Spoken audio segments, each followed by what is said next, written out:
Hola, buenas tardes Beatriz y también buenas tardes a todos los oyentes de Radio La Luna.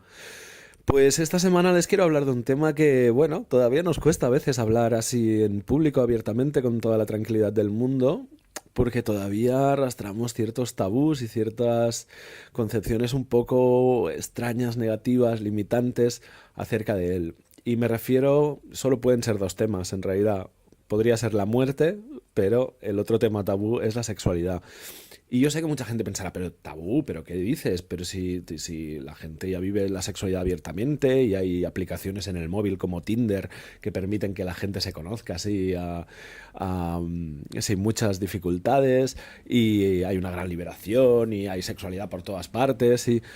pero en realidad yo creo que si nos fijamos, gran parte de las veces que escuchamos hablar de sexualidad, y por lo menos esto está pasando acá en Europa, pero creo que es una tendencia mundial de algún modo, es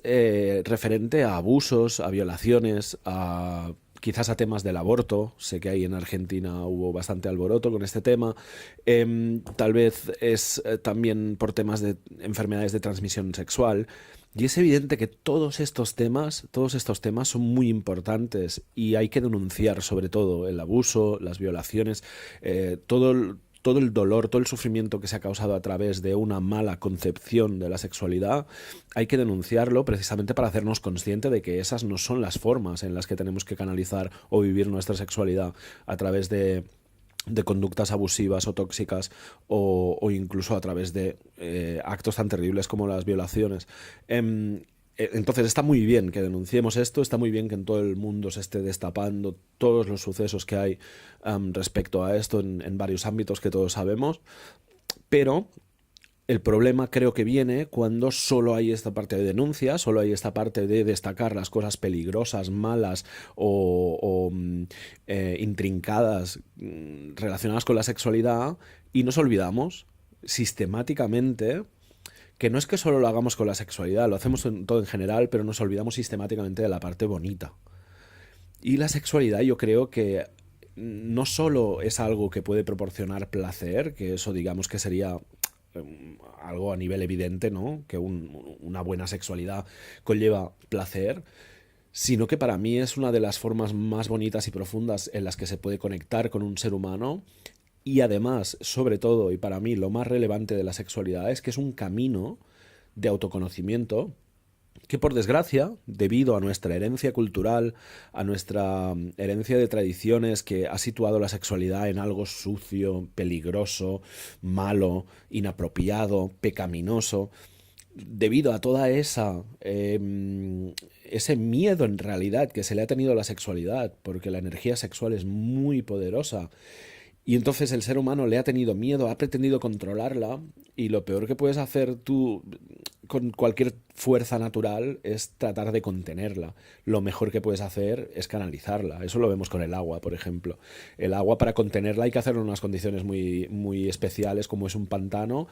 y si llueve o cae demasiada agua tienen que soltar y canalizar esa agua a través de un río porque si no se llevaría todo cuando encontrara delante suyo. Por lo tanto con la energía sexual pasa lo mismo. Si nos fijamos, de hecho, donde estamos viendo que hay más abusos, más violaciones, más cosas de este tipo, es en ámbitos de la sociedad donde ha habido más represión del deseo sexual, más represión de la sexualidad. Por lo tanto, seguro que la vía no es reprimir la sexualidad. Yo creo que tampoco la vía es convertirla en un producto de consumo, que es un poco lo que pasa ahora, y por eso a alguna gente le puede sorprender que la trate de tabú, porque no es un tabú, si esto es algo que vende y con lo que se vende y con lo que se juega mucho a ese nivel. Yo creo que hay una tercera vía que es la que tiene que ver con el desarrollo personal. Y desde luego yo creo que uno de los grandes dramas de nuestra sociedad es que siendo el sexo un tabú, no recibiendo ningún tipo de educación sexual básica, porque para mí educación sexual básica no es que te digan qué partes tienen tus genitales, que está muy bien saberlo,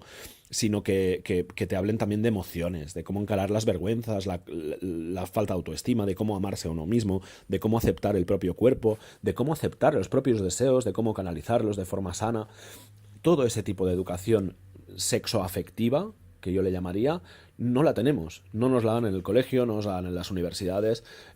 Tal vez hay algún módulo en alguna carrera universitaria, pero en realidad tenemos que reconocer que es muy bajo el nivel de pedagogía y el nivel de educación que hay en el terreno de lo sexoafectivo, de lo que engloba la sexualidad y las emociones. Y entonces lo que tenemos por un lado es una sexualidad que algunos viven de forma compulsiva, como una forma de buscar cariño en la que muchas veces no acaban encontrando cariño, pero es como un sustitutivo. Es como, digamos, como para quitarse ese agujerito interno que hay de carencia, ¿no? Y no es satisfactorio al final, ni para uno ni para otro. Y como digo, es compulsivo, es desde la misma energía de la que uno pues tal vez va a comprar cosas compulsivamente cuando se siente bajo, o va a consumir sustancias compulsivamente. Pues el alcohol, la sexualidad se convierte en una sustancia como el alcohol, por ejemplo, una sustancia en la que compulsivamente uno recurre cuando tiene una especie de malestar emocional. Y eso desde luego no es la sexualidad sagrada, no es vivir la sexualidad desde ese lugar en el que nos aporta crecimiento personal, nos aporta conexión, nos aporta autoestima, confianza en nosotros mismos. Así que por favor, hagamos un esfuerzo todos para resaltar, recordar, revivir, remarcar toda esa parte preciosa, creativa, apasionante, bonita,